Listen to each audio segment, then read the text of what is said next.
Voyons tout de suite l'ardoise du sommaire de notre émission de ce soir. Nos mémoires du zinc seront consacrées à Bruno Solo à l'occasion de la sortie du film d'Olivier Daurent, Pur Week-end. Dans notre séquence décalage, Pascal Bruckner nous parlera du film de Paul Schrader, American Gigolo. Michel Fitoussi, dans Ping Pong, répondra à une critique de Stéphane Guy Bourget à l'occasion de la sortie de son dernier roman, Victor. Olivier Picasso nous dira sa passion pour son grand-père, Pablo Picasso, tandis que Michel Delpech nous livrera son journal intime. Enfin, le chanteur Adanovski assurera notre performance de fin de soirée. Voilà, maintenant que vous connaissez le menu de ce soir, je vous propose de rejoindre Bruno Solo pour ses mémoires du zinc.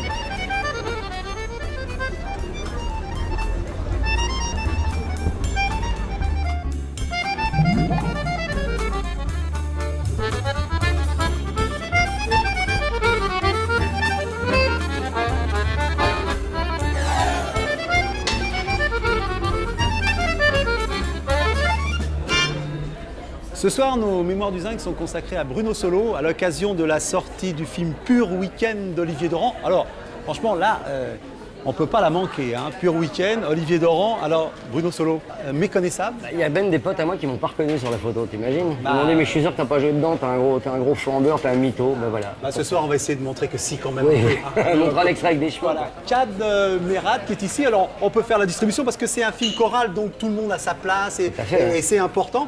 Valérie Benguigui, ici. Dans Comme tu es belle. François Berléand dans l'hélicoptère avec Alexandra Merkourov qui n'est pas sur l'affiche. Donc Bruno Solo, bonsoir. Ça fait plaisir de vous recevoir. Alors je voudrais dire ici que vous avez été découvert un jour dans le public par le Bollock. Ouais, par le Bollock et Thierry Ardisson. En fait, je faisais de la figuration dans des émissions de télé. Ce jour-là, j'arrive dans une émission de Thierry Ardisson qui s'appelait Télézep, c'était en 89. Et je suis repéré dans le public parce que je faisais le con ce jour-là. Et tu vois comme quoi ça peut servir à l'occasion. Écoutez bien. Et tout d'un coup, il m'a dit, Bollock, il m'a dit, bah tiens, monte sur la scène avec moi. Et je sais pas ce qui s'est passé, c'est que quand j'ai foutu le pied sur cette estrade, je me suis dit, je suis dans la place, j'en bouge plus. Je redescends plus. Je redescends plus. Je sais pas pourquoi, je sentais que c'était enfin l'occasion pour moi de montrer ce que j'étais susceptible de faire, mes aspirations en tout cas. Et puis voilà, c'est ce qui s'est passé à la fin de l'émission. Thierry Ardisson a dit, on te garde. Et 3 mois après, Canal+ nous a appelés pour présenter le Top 50, qui était une émission emblématique à l'époque. Et donc après, les choses se sont enchaînées plus ou moins bien et je me suis servi de la télévision comme vitrine pour faire savoir surtout que j'étais comédien. Alors donc on va revenir à Pur Week-end pour dire un petit peu de quoi il s'agit. On le voit, on a dit un film choral, c'est une bande de copains qui va très traditionnellement faire sa petite randonnée. Une sorte d'amitié un peu routinière où les gens s'enferment dans une amitié un peu forcée, ils se voient, ils savent même plus vraiment pourquoi, ils s'entendent plus vraiment, ils n'ont pas les mêmes aspirations politiques ni philosophiques. Donc ils font leur petite randonnée et puis l'un d'eux a fait une connerie et la randonnée se transforme en cavale. Et là, à l'aune de cet événement exceptionnel, il faut qu'il continue à être solidaire. Et la solidarité, elle est parfois difficile à envisager dans des moments comme ça. C'est là qu'on voit un petit peu le degré et la force de son amitié. Alors on va regarder la bande-annonce du film. Quelle bonne idée. On aura un peu l'ambiance. C'est très professionnel, Daniel. Permission. J'ai pensé qu'on pouvait essayer de le faire libérer, monter une association. Il a pris 3 ans pour trafic de cannabis, c'est pas Che Guevara non plus.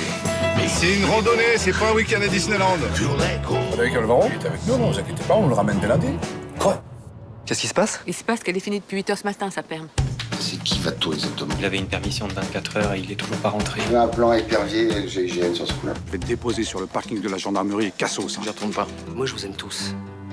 Tous ensemble. Alors voilà ce qu'on va faire. On va se bouger le cul. Et on va finir cette putain de randonnée. Ils vont me tuer, putain! Ils ont pas le droit, là, t'inquiète pas! Fred, on fait une pause? On n'est pas en rando, là. Allez, on fait une cavale, c'est plus sportif. On peut tous s'en sortir. À condition qu'on soit tous unis. Maintenant, je veux voir ce que vous avez dans le bide. Bloquez-vous! Alors on a vu l'ambiance de Pur Week-end. Alors tout à l'heure quand vous disiez des copains m'ont pas reconnu sur l'affiche, c'est pas simplement une plaisanterie, c'est que c'est quand même un de ces rôles à contre-emploi par rapport à Caméra Café ou à Pense Oui, à d'autres films que j'ai pu faire. Oui, c'est vrai que je joue un personnage qui est très introverti, quasiment mutique, et tout d'un coup il va basculer et devenir au contraire un personnage extrêmement autoritaire. Donc Moi, évidemment, quand j'ai lu le scénario qui m'a plu, j'étais en plus passionné par ce personnage et très enthousiaste à l'idée de faire un personnage effectivement qui passe d'un sentiment à un autre avec cette vigueur et cet enthousiasme. Ouais. Alors, quand vous parlez d'amitié, de film choral, c'est un peu quand même une constante dans votre carrière. Hein. Et je sais pas, on me propose souvent d'appartenir à des groupes comme ça et je pense que j'en tire une certaine fierté de ça, de l'idée qu'on puisse m'envisager au sein d'un groupe. Et on va le voir un petit peu parce que dans les rubriques qui composent Mémoire du Zinc, il y a la première, Punching Ball, qui donne l'occasion à notre invité de revenir sur un sujet d'actualité sur lequel il a envie de réagir. Qu'est-ce que vous avez choisi J'ai choisi, je veux dire un truc épouvantablement pessimiste, j'ai choisi le prochain conflit mondial. Ce qui se passe en Iran en ce moment fait trembler le monde, évidemment. Bien on parle entendu. de la politique. La politique iranienne, bon alors non seulement leur politique ultra répressive, leur politique dictatoriale, leur politique fondamentaliste religieux et tout ça, mais surtout leur programme nucléaire. Alors bien entendu, qui oserait dire à un pays comme l'Iran d'interdire de développer par exemple l'énergie nucléaire civile?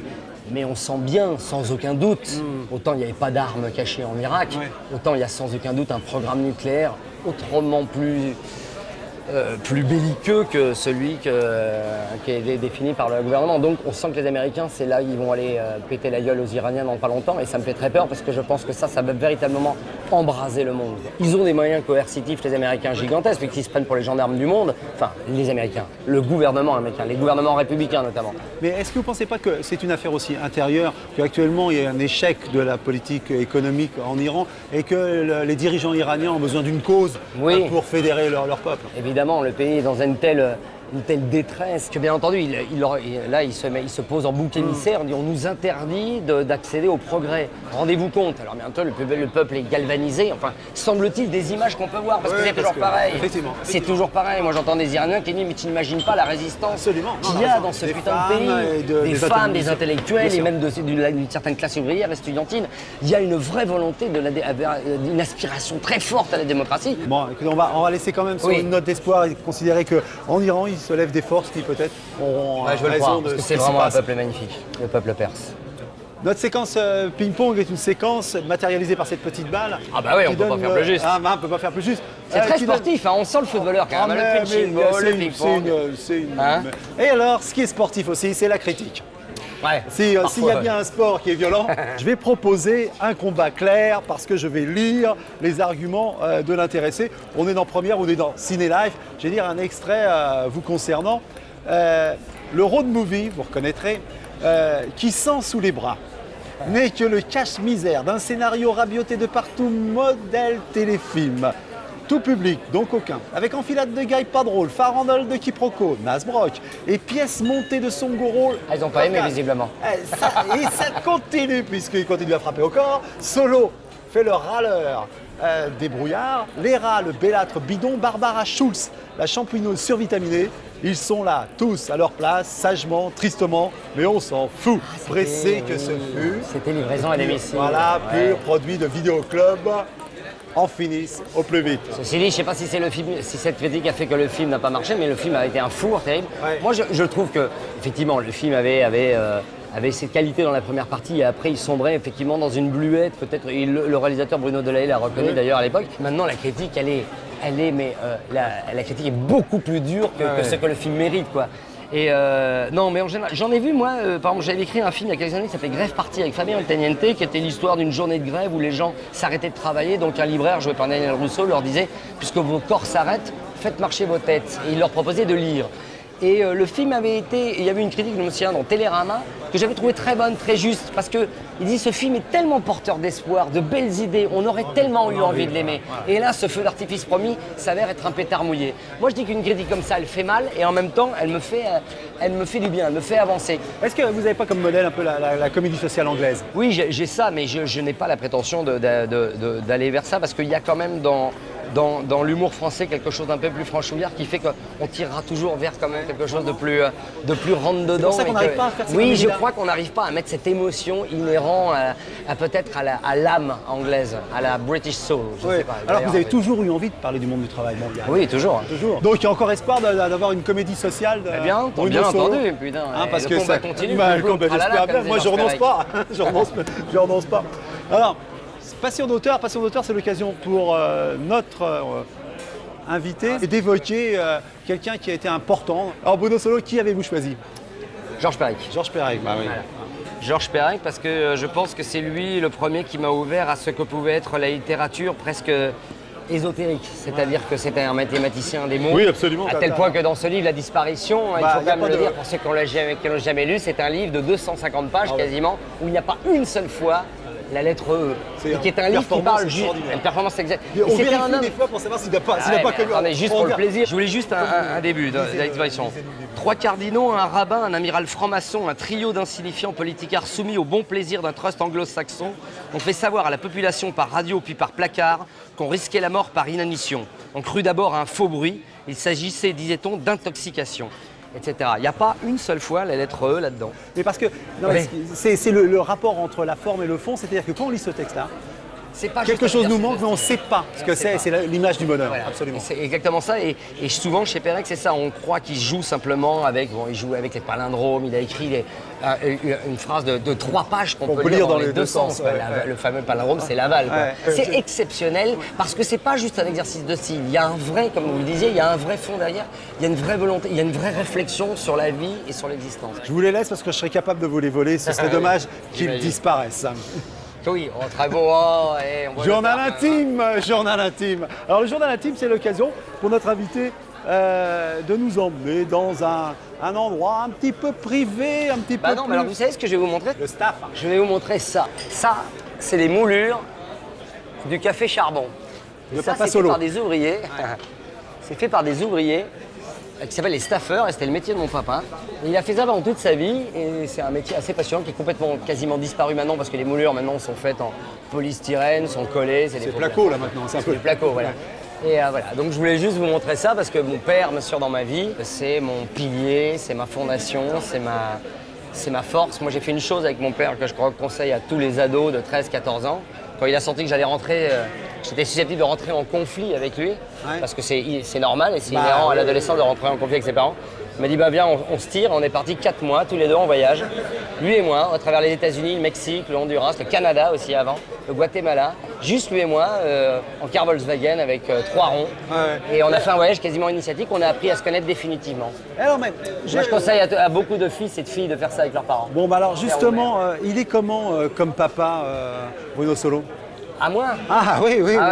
Je suis très très câlin parce que j'ai été moi très câliné quand j'étais petit. On se disait beaucoup je t'aime avec mes parents, je le dis encore et je le dis beaucoup à mes enfants. Mais bon, c'est légitime et c'est ce que j'espérais. C'est exactement comme ça que je rêvais d'être. C'est le sujet sur lequel on est le plus con. Oui, sans aucun doute. Le plus con et le plus touchant aussi. Faut pas hésiter à être comme pas trop quand même. Oui, pas trop. C'est mon petit jardin. Moi. Voilà, et alors on ferme la porte du petit jardin. Alors je voudrais vous faire un petit cadeau on n'a pas parlé d'une passion dévastatrice ou au contraire. Ah, je voulais l'acheter. Le voilà. C'est cool. Le voilà, le poker. Oui. Ça a été dévastateur pour moi. Oui. À une époque, ça m'a... Est-ce que Bruno Solo a perdu gros un jour? Ouais, j'ai perdu gros au point que j'avais 16 ans, quoi. Et j'avais 20 balles d'argent de poche et j'ai perdu 8000 balles. Et là, il a fallu que je les trouve les 8000 balles parce que le mec contre qui j'avais perdu, il n'avait pas 16 ans. Oui, voilà. Et il faisait pas que plaisanter, quoi. Bon, en tout cas, j'espère qu'il y aura du plaisir. Alors, on parlait de Pur Week-end avec Bruno Solo, un film que vous pouvez aller voir. Vous verrez, vous pouvez peut-être tester, grâce à ce film, l'amitié que vous avez pour la bande de copains. Ah oui, c'est un bon test, oui, ce film-là. En tout cas, Bruno Solo, merci beaucoup. Merci, Daniel. C'était un plaisir. C'est agréable d'être écouté et de parler avec quelqu'un qui nous écoute. Dans notre séquence décalage, Pascal Bruckner nous parle d'American Gigolo. Sommes-nous des masochistes voués au repentir? Voilà une question que l'on peut se poser après avoir lu La tyrannie de la pénitence, le dernier ouvrage de Pascal Bruckner aux éditions Grasset, dans lequel il s'interroge sur la fascination morbide des Européens pour le repentir. Déjà, dans un roman précédent, L'amour du prochain, l'histoire d'un gigolo bon père de famille, Pascal Bruckner offrait aux caprices amoureux de son héros une sorte de repentir spirituel. Dans American Gigolo, le film de Paul Schrader avec Richard Gere et Lorraine Newton, qui sort en vidéo chez Paramount Home Entertainment, le héros connaîtra une autre forme de repentir, l'amour. À sa sortie en 1981, le film heurte la bonne conscience américaine. Il est fraîchement accueilli, mais donnera à Richard Gere un statut de sex symbole auquel il aura beaucoup de mal à échapper. Hollywood offre peu de repentir à ses héros.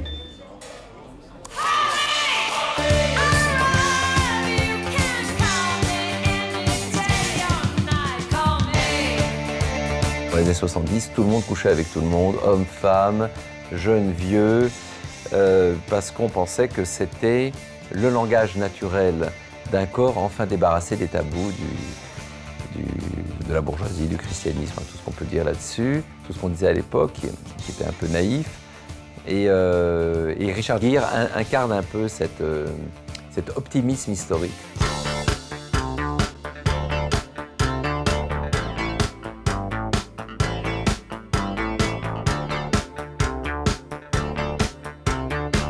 American Gigolo, un film dont tout le monde se souvient, en 1980, de Paul Schrader, avec dans le rôle principal Richard Gere.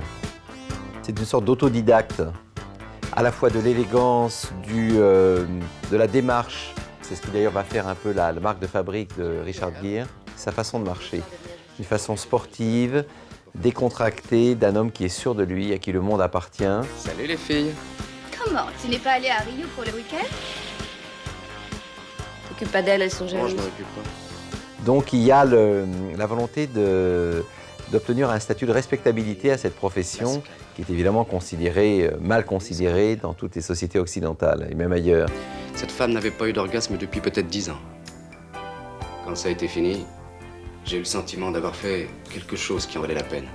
Le gigolo, il le dit, et c'est celui qui va aider des femmes abandonnées, en général riches, à retrouver le sens du plaisir, le sens de l'attention. Pourquoi couches-tu avec des femmes âgées? Je préfère les femmes âgées. Pourquoi? À quoi ça sert de faire jouir une petite étudiante sans complexe? Et là, on sent qu'il veut s'inscrire dans une dimension sociale.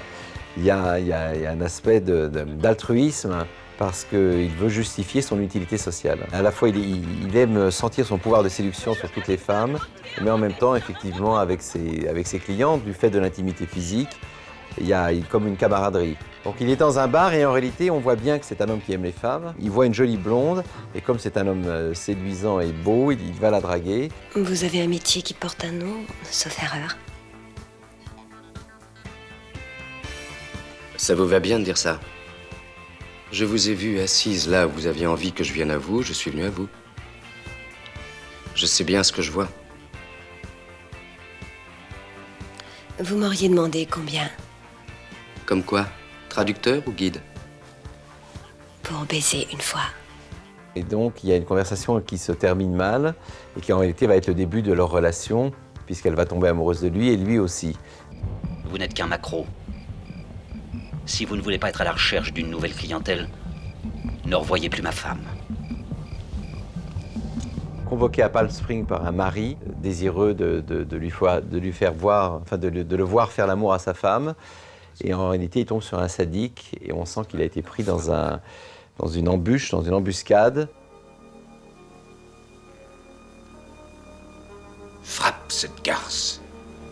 Puisque ensuite cette femme est retrouvée morte, battue, torturée, et qu'on va lui mettre le crime sur le dos. Vous oubliez Léon Chen, le nègre qui m'a envoyé chez Reimann. Il a parlé de vous Reimann. en termes très flatteurs, il a dit que vous étiez un exécutant de grande classe. Et quel est votre avis?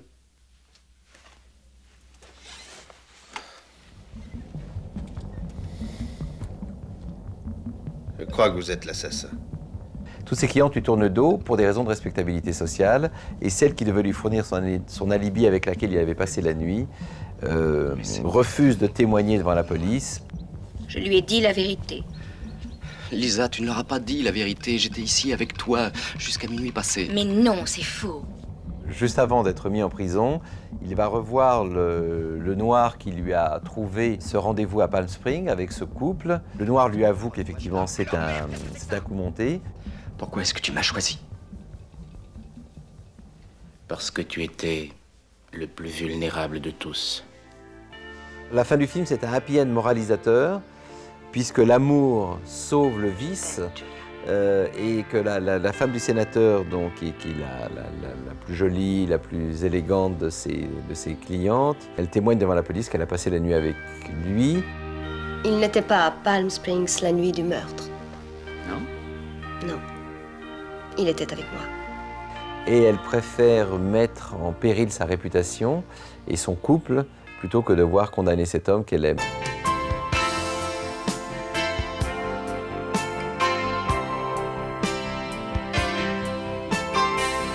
Dans L'amour du prochain, j'ai choisi un personnage qui décide de s'adonner à la prostitution par goût. C'est un exalté, c'est un militant de la prostitution volontaire. Il pense que véritablement il rend service aux autres. Je suis venue. J'ai découvert qui vous étiez, où vous habitiez. Je suis venue au milieu de la nuit. Je voulais savoir l'effet que ça me ferait de vous baiser. D'un côté, il honore des dames à qui il susurre des obscénités, et ensuite il va lire Babar ou Bécassine à ses enfants quand il rentre le soir chez lui. Les prostituées, hommes ou femmes, permettent quand même à un certain nombre de gens de sortir de la solitude, de la misère, et je pense qu'on aurait plutôt intérêt à légiférer sur ce statut plutôt qu'à maintenir ce métier dans une sorte de flou qui permet à la fois de réprimer les prostituées et à l'État aussi de les taxer et donc d'agir comme le plus grand proxénète de la société.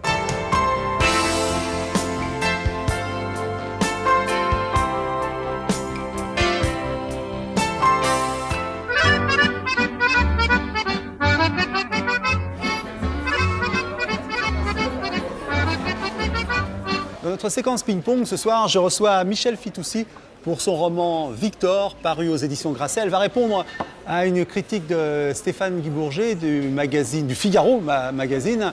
Michel Fitoussi, bonsoir. Bonsoir Daniel. Alors, je vais vous présenter rapidement, il y a quelques titres qui vont rappeler des choses aux gens. Hein.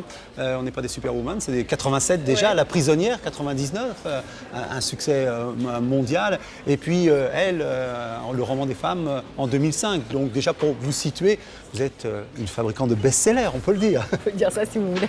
Voilà. Alors ce soir, on va parler de Victor, donc ce livre que vous avez édité chez Grasset. Et comme les éditeurs font bien leur travail, parfois je vais me contenter pour dire ce qu'il en est, de lire le 4e de couverture. Parfois on n'y comprend rien dans le 4e de couverture. Cette fois-ci, ce n'est pas le cas. Alors, qui veut adopter Victor ? Vieux monsieur solitaire, sans attache ni famille, expulsé de son domicile par son propriétaire, cherche foyer aimant et chaleureux pour vivre heureux. Écoutez la suite, écrire au journal qui transmettra.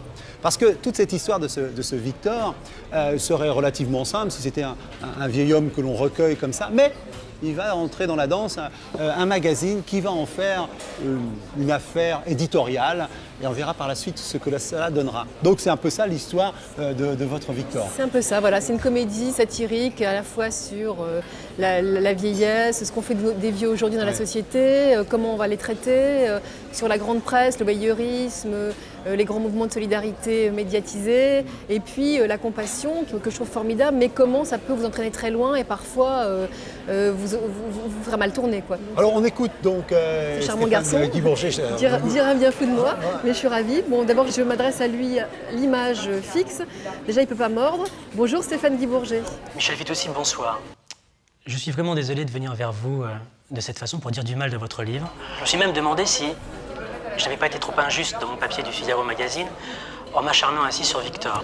Mais vous êtes tellement acharné que vous avez eu envie de lui donner des coups de pied dans le tibia, si j'ai bien lu. Vous auriez dû, parce que c'est vrai qu'on en aurait fini plus vite. Mais on va continuer. J'ai beau chercher une vraie bonne raison, quelque chose, bien que vous avez voulu toucher un fait de société important, vous avez voulu faire un pamphlet romancé, je ne vois aucune raison et aucune justification d'avoir commis Victor. Parce que tout est plaqué. Vos personnages ne sont pas incarnés et qu'on va de cliché en lieu commun.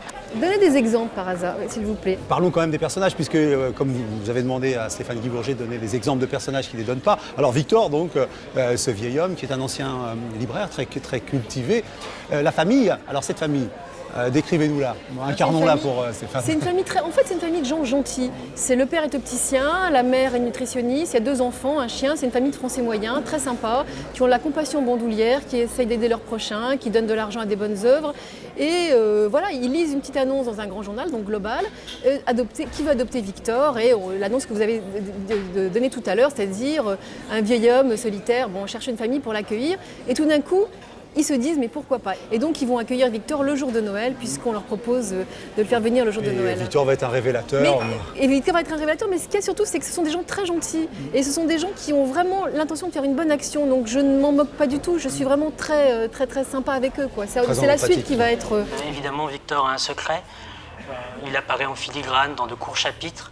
C'est aussi et enfin le manque total d'empathie pour vos personnages. Ah, ça c'est pas vrai, Non, je crois qu'au contraire j'aime beaucoup les personnages, que ce soit Victor, ce vieillard dont on va se rendre compte qu'il n'est pas un si bon vieillard que ça, mais moi il me fait beaucoup rire, la famille que j'aime beaucoup, y compris les méchants, moi je les aime bien. Vous faites de la psychologie de bazar. Bon, ça c'est vous qui le dites. Le rédacteur en chef du magazine qui lance cette opération d'adoption est évidemment un homme de pouvoir cynique. Vous n'en avez jamais rencontré peut-être, jamais. Ça c'est sûr que les patrons de presse sont toujours des hommes de pouvoir gentils et qui ne demandent qu'à aider leurs prochains. Ça fait beaucoup, en si peu de pages, pour un livre qui, à mon sens, ne méritait pas d'être carrément publié. Alors, cher Stéphane Guy Bourget, je vais vous proposer quelque chose. Si on créait une police des écrivains, par exemple, et que vous en soyez le patron, ça serait pas mal, non? Je vous vois très bien dans votre petit bureau, entouré de votre chère littérature, avec tous vos très bons auteurs, et vous diriez par exemple, Michel Fitoussi, vous n'avez pas le droit de publier, en prison. Et vous m'en voudrez peut-être davantage, non, mais je vous en veux pas du tout. Je vais me permettre de lire quelques lignes de votre livre pour que les choses soient bien claires. Vous savez, avant de vous laisser poursuivre, je ne sais pas du tout ce que vous allez lire, mais ce que je peux vous dire, c'est que ça, c'est facile comme procédé, parce qu'on peut prendre n'importe quelle phrase sortie d'un contexte, on peut le faire dire n'importe quoi, et je suis sûre que, je ne connais pas vos exemples, mais ça va être vraiment ridicule, parce qu'en plus, dit par vous. Par exemple, chez vous, il y a des phrases aussi sublimes et des images aussi fortes que le vent ébouriffait les palmiers. Oui, j'aurais peut-être pu dire le vent décoiffait les palmiers, le vent dépeignait les palmiers, le vent jouait dans les palmiers, j'en sais rien. Peut-être que la prochaine fois que j'écrirai une phrase, je vais vous appeler pour vous demander conseil. Ça, je trouve ça magnifique que le vent puisse ébouriffer les palmiers. Je suis ravie de vous avoir plu. C'est une force poétique que chacun pourra juger. Il y a des scènes de cul tout à fait ahurissantes. Ses mains écartèrent son string, ses doigts s'insinuèrent dans son sexe. Alors là aussi, je suis désolée de vous clore le bec comme ça, c'est pas très poli, mais là encore, sortie du contexte, c'est une scène de comédie, c'est une scène qui est plutôt drôle, très, très drôle, même qui va vite. Et donc, c'était pas du tout une scène d'un érotisme ébouriffant, ni ébouriffant les palmiers, mais c'était vraiment une scène pour aller vite parce qu'il y avait un but, voilà, c'était quelque chose qui faisait plutôt rire. Plus fort, je veux t'entendre hurler. Tu aimes ça? Oui, c'est bon. Ah, Stéphane, continuez s'il vous plaît. Je suis vraiment désolé, mais il n'y a pas de littérature, il n'y a pas d'amour. Voilà, vous n'auriez pas dû écrire ce livre, Michel Fitoussi. Stéphane, je suis vraiment désolée. Et d'ailleurs, la prochaine fois que j'écrirai un livre, je crois que je vais vous appeler et je vais vous demander l'autorisation puisque maintenant vous êtes bombardé chef de la police des écrivains. Alors, est-ce que, on vous parlait de cette police des écrivains, est-ce que vous avez le sentiment qu'elle existe encore? Oui, mais bien sûr, mais évidemment. Si vous voulez, Stéphane Guy Bourget, je le connais bien parce que ça fait partie des gens que je connais, que je côtoie. Je fais partie d'un jury qui est le jury du prix de Flore où c'est mes camarades depuis 13 ans et on s'engueule, on se bagarre parce qu'on n'est jamais d'accord les uns avec les autres. Mais là, je trouve qu'il y a quelque chose d'aigre et de pas très sympathique, si vous voulez, après tout. Je suis d'accord, il peut très bien ne pas aimer mon livre et vraiment la critique est tout à fait normale et je suis même ravie que ça existe. Mais d'abord, il n'est pas obligé de l'ouvrir, il n'est pas obligé de s'énerver. Moi, quand j'aime pas un livre, je le referme tout simplement, je le range dans ma bibliothèque et je me dis peut-être qu'il y aura un autre lecteur heureux et je l'offre. Voilà, et c'est tout. Et puis il y a quelque chose aussi que je voulais vous dire, Daniel, c'est que dans la critique qu'il fait dans Figaro Magazine, il commence par « Quand on referme ce livre à la dernière page, on vous voit sourire et vous ne devriez pas. » Cher Stéphane, moi je souris parce que j'aime la vie. Alors je vous souris parce que j'aime la vie et j'aimerais bien que vous en fassiez un petit peu autant parce que finalement tout ça n'est n'est pas si grave. Voilà, écoutez, une critique qui finit par un sourire, c'est quand même déjà beaucoup, je crois. Hein. En tout cas, Michel Fitoussi, je voulais vous remercier. Alors, on parlait de Victor, publié aux éditions Grasset, qui font leur travail d'éditeur. Ça, je peux en témoigner et en attester. Et puis, je crois même que c'est Olivier Nora qui a colorié la page. Ah. Bon, écoutez, alors, merci. Merci, Daniel. Merci beaucoup.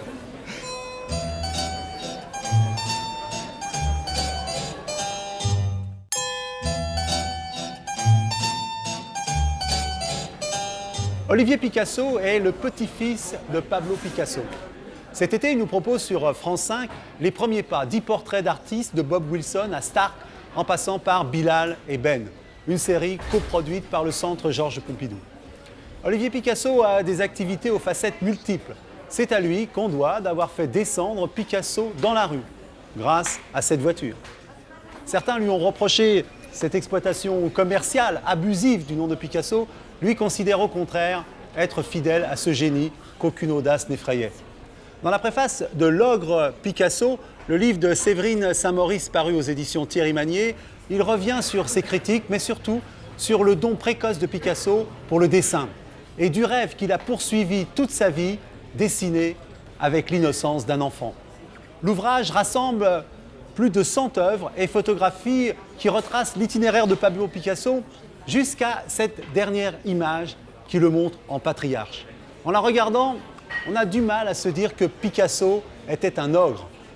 Avec ce titre, qu'est-ce que vous avez voulu dire, Olivier Picasso ? Bien surtout peut-être renoncer au mot monstre. On a souvent dit de Picasso qu'il était un monstre.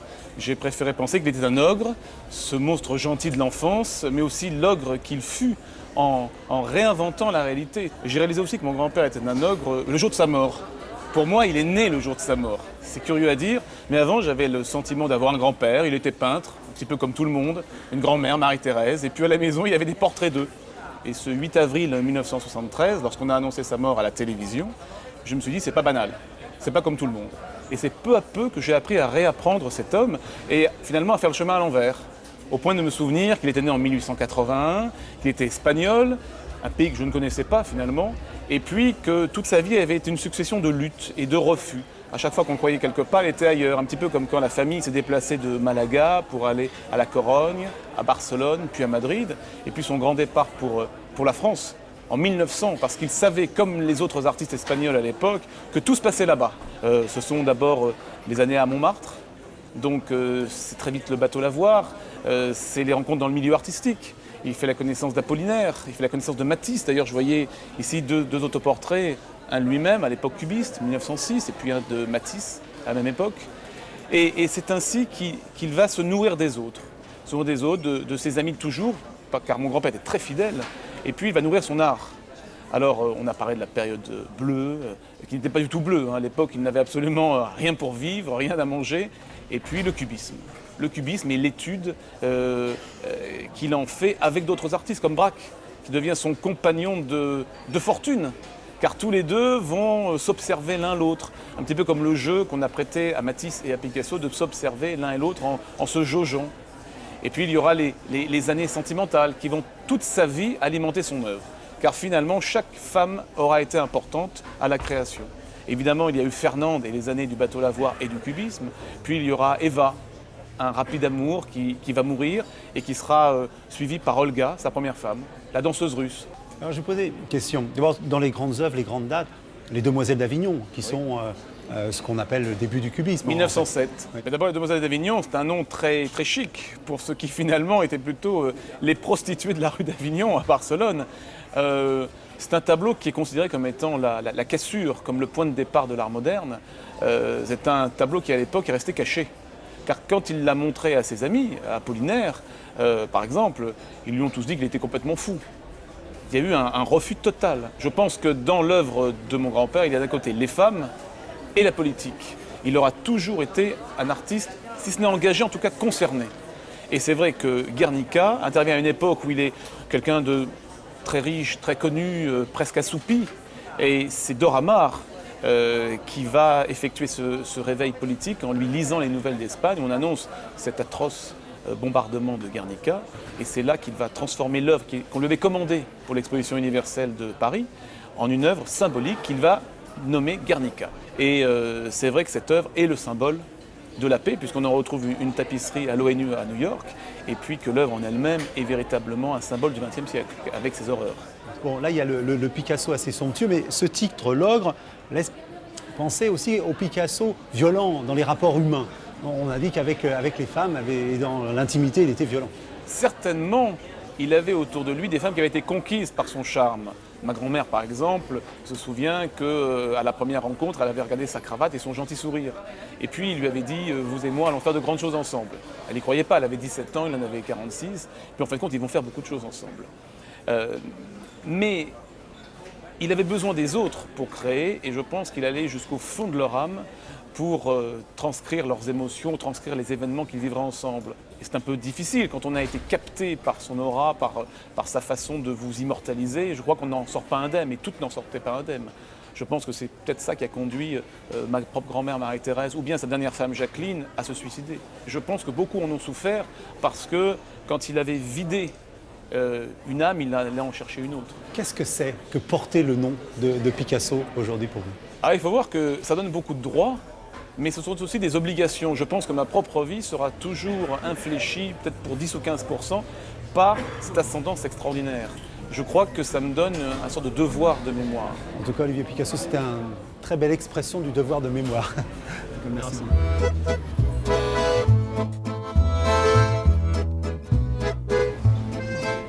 Michel Delpech. Il suffit de prononcer son nom pour se mettre à fredonner chez Lorette, White is White ou Pour un flirt. D'énormes tubes des années 70 qui propulsent Michel Delpech au rang de star. Une réussite qui le submerge et le plonge dans une très sévère dépression qui lui fera dire qu'il sentait sur son épaule la patte du diable. Mais il finira par s'en sortir avec les qualités qui le caractérisent, la patience et la discrétion.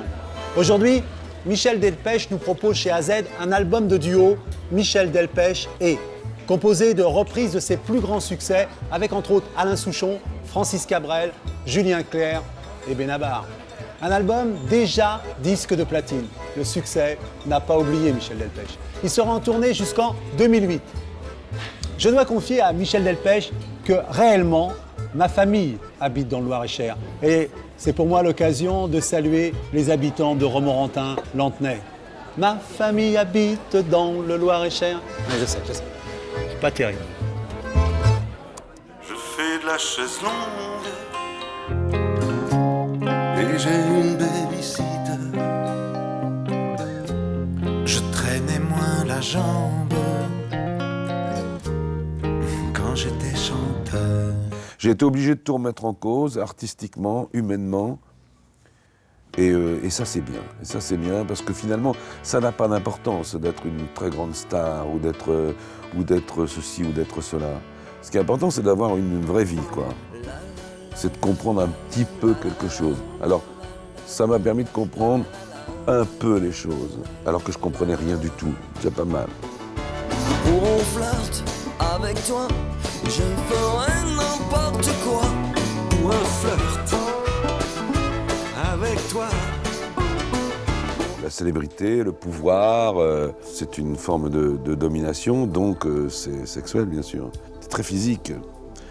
Et c'est une énergie terrible entre le public et le chanteur ou le musicien. Dieu, mais que Marianne était jolie quand elle embrasait le cœur de Paris en criant dessus les toits, ça ira.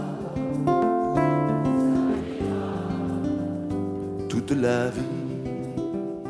Personnellement, j'ai à la fois cette sensation et en même temps quelque chose qui me dit, mon gars, n'en abuse pas, sois toi-même. Donc on peut aussi faire le choix de créer une relation super saine et qui ne soit pas ambiguë, et qui ne soit pas basée sur ce côté toréador, si vous voulez. J'avais une vie de gueule quand j'étais chanteur. Avec le recul comme ça, je serais incapable de dire quelle était la part de mes propres fantasmes, de mes craintes d'enfant qui d'un seul coup a explosé. Le monde était absolument hostile, ouais. Je voyais des choses, des signes troublants absolument partout, comme si j'étais poursuivi par une sorte de malédiction, comme une... Et c'est en ce sens que j'ai dit, j'avais la patte du diable sur mon épaule, parce que je sentais presque comme des griffes sur moi. Parfois, la nuit, je sentais comme quelque chose qui m'agrippait comme ça dans le dos. On ne sait pas ce que c'est, mais ça durait si longtemps, si fortement, si puissamment. J'ai été aussi tellement rattrapé par le col alors que j'étais au fond d'un gouffre. Malgré moi, c'était presque comme si on m'avait trempé dans un truc qui est bouillante, qu'on m'est ressorti, qu'on m'ait refroidi, puis que je sois redevenu intact. C'est une drôle d'histoire.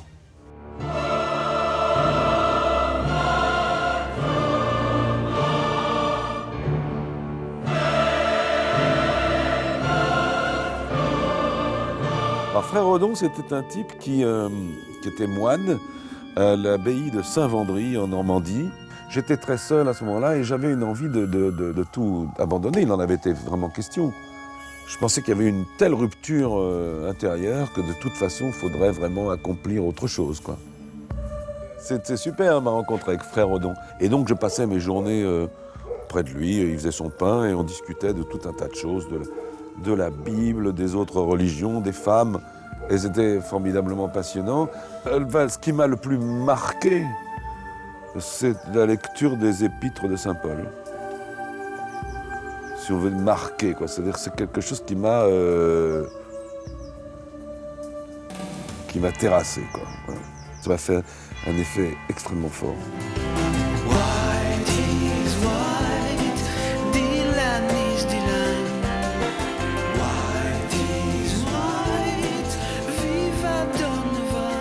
J'ai chanté plusieurs fois à Fleury-Mérogis.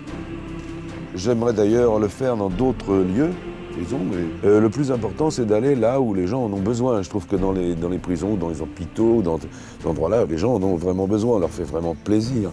Donc moi, j'adore faire ça. Le peu de fois où j'ai pu entrer dans les cellules des prisonniers ou des prisonnières, c'était vraiment consternant, quoi. Il y a quand même bien moyen de faire un peu autrement. Il ne faut pas me dire que c'est impossible. Ce qui m'intéresse surtout, c'est l'acuité. Enfin, c'est ça que je cherche. Je sais que je ne suis pas un saint et j'espère que je ne suis pas un abruti. Alors voilà, donc être heureux, ce n'est pas une préoccupation majeure.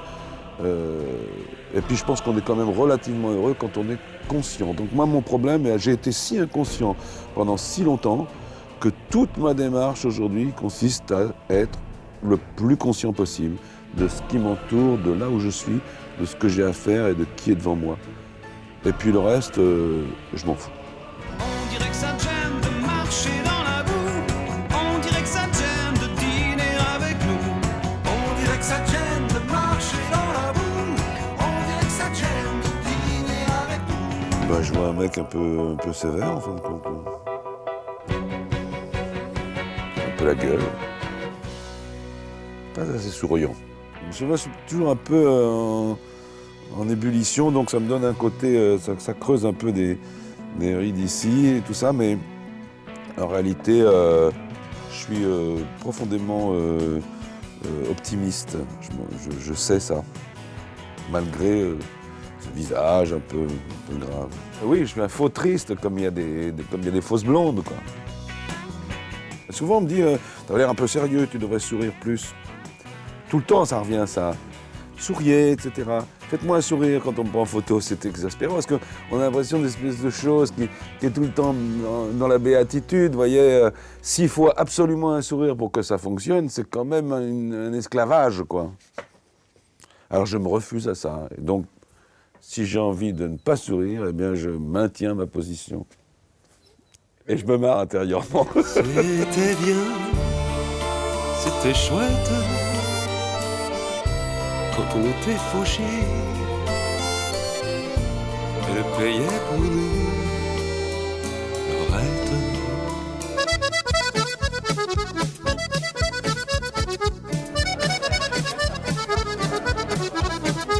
Ce soir, notre performance sera assurée par Adanovski à l'occasion de la sortie de son premier album Étoile éternelle chez Dreyfus Musique. Adanovski, bonsoir. Bonsoir. Alors bon, je vais dire déjà que vous êtes le fils de Jodorowsky. J'aime beaucoup Jodorowsky, c'est un grand maître de la BD. Jodorowsky, c'est Arabal, c'est le surréalisme, le dadaïsme, et vous avez été nourri. Carrément. En fait, quand j'étais petit, on avait le droit de pisser sur les murs si on avait envie, de mettre de la peinture, de tout, de coller ses crottes de nez, faire des dessins avec. Par exemple, ma babysitter, c'était une naine et j'étais amoureux d'elle et tout, et je voulais absolument l'embrasser. Elle me disait non, mais c'est pas possible. J'ai dit, mais on fait la même taille. Elle me dit, non, mais c'est pas possible. Et alors, bon, j'étais hyper déçu, mais bon. Donc voilà, donc pour montrer que toute cette éducation, qui est une éducation aussi en plusieurs langues, parce qu'il y a bien sûr l'espagnol derrière tout ça, l'anglais, le français, et d'ailleurs dans cet album, on retrouve ces trois langues. Et ce sont vos influences. Oui, en fait, moi, je suis bilingue, je parle espagnol et français, parce que mon père est chilien et ma mère mexicaine. Moi, j'ai grandi ici en France. Et voilà, en fait, c'est ça. Et alors aussi, bien sûr, le brassage des musiques. Ça va du rock jusqu'au mambo, en passant par toutes les danses latines. Carrément, mais en fait, quand j'étais petit, j'étais super fan de Little Richard. C'était les premiers... ma mère m'a offert Little Richard et j'étais complètement fan. Je suis devenu fou d'Elvis, Little Richard, les Platters, etc. Ouais. Et après, j'ai découvert AC/DC, Motorhead, etc.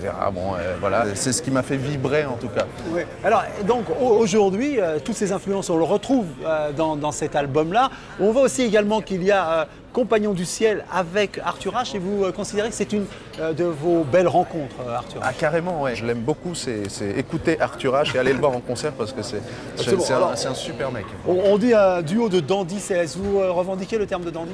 Au début, tu sais, j'avais une chemise à paillettes et tout ça avec une moustache, et puis c'était sûrement un personnage un peu pour cacher, parce que je suis assez timide, enfin j'étais assez timide, et il n'y a pas longtemps j'ai décidé de couper la moustache, de changer un peu de veste et de me laisser un peu aller, et ça fait du bien. Et en plus, vous êtes très attendu parce que vous êtes connu pour vos prestations scéniques, et on se demande si l'album... Alors, qu'est-ce qu'on trouve de vos prestations scéniques? Non, en fait, l'album est beaucoup plus calme, en fait. C'est beaucoup plus... c'est très ambiancé, je chante calmement et tout ça. C'est beaucoup plus rock sur scène, mais carrément, quoi. C'est un gros show à la Riken, voilà. C'est un défi, quoi. Ouais. Alors, on aimerait bien voir ce que ça donne. Alors, qu'est-ce que vous avez décidé de nous chanter ce soir? L'idole. L'idole. C'est le single, il faut le chanter. Oui, bien sûr. Non, mais est-ce que ça correspond à un rêve de gosse, ça? L'idole, oui, carrément. Moi, quand j'étais petit, je voulais être Elvis Presley. Je voulais que les filles crient et embrasser des filles. Et d'ailleurs, j'étais au Chili il n'y a pas longtemps, on a fait une tournée. Et pour la première fois, il y a une fille qui m'a attrapé, qui m'a roulé un patin. Et là, j'étais ravi. J'ai fait enfin, toutes ces années pour ça, enfin. Et voilà, maintenant, je suis tranquille. Il a fallu attendre. J'ai plus besoin maintenant, mais au moins, je l'ai eu une fois. Et ça m'a fait le message est passé, c'est plus la peine. Il a connu ça. Donc, voilà. Bon, eh bien, Adanovski, on va vous écouter dans l'idole, un extrait de Étoile éternelle. Quand vous voulez. Ok. Bon, on monte là? Oui, il faut d'abord monter. Je monte là, et on se met à l'aise. On vous mettez à l'aise. On sait que c'est...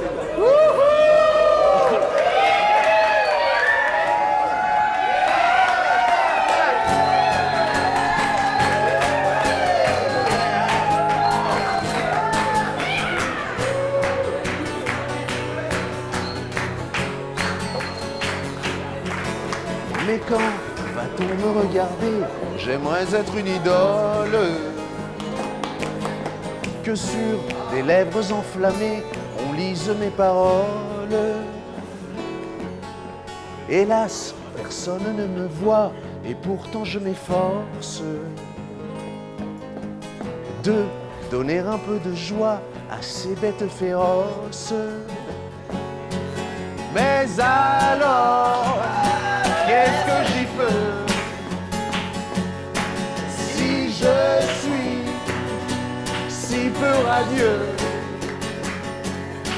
Oh, qu'importe si je ne suis pas illuminé. Fixez-moi, je vais vous entortiller avec mes pas de danse. Écoutez, cette voix vous emportera, elle vous emboutera. Ça y est, allez, vas-y.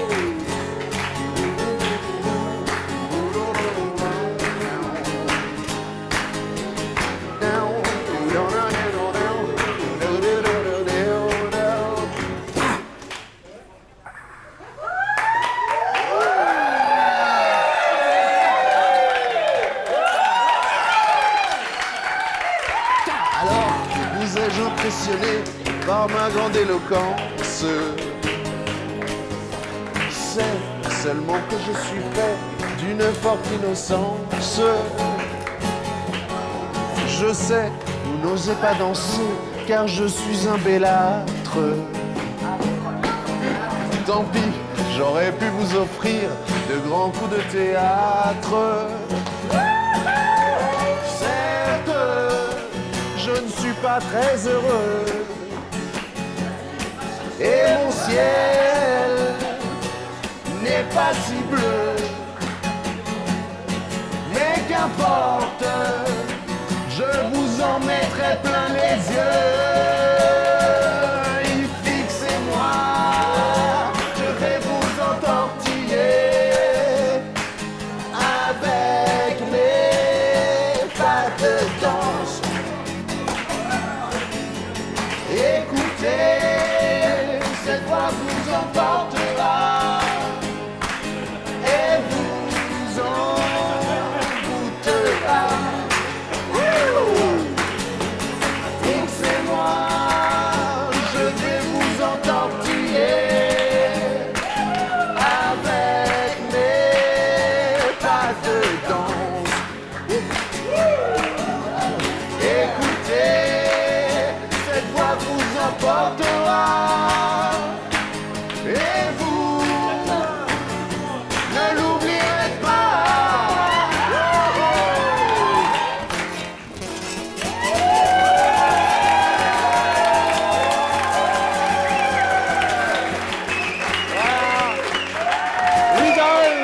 L'idole, extrait de Étoile éternelle, Adamovski.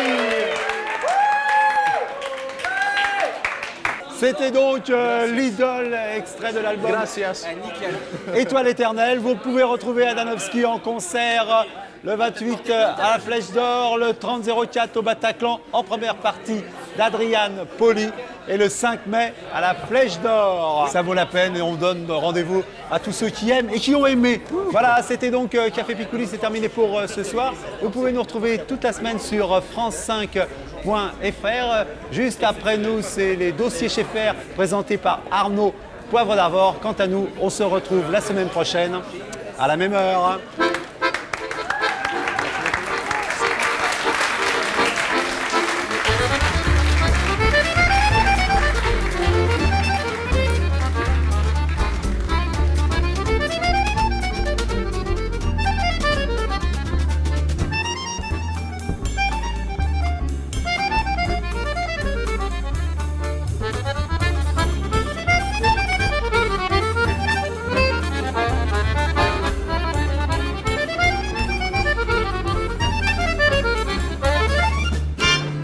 Il est où, Picouli ?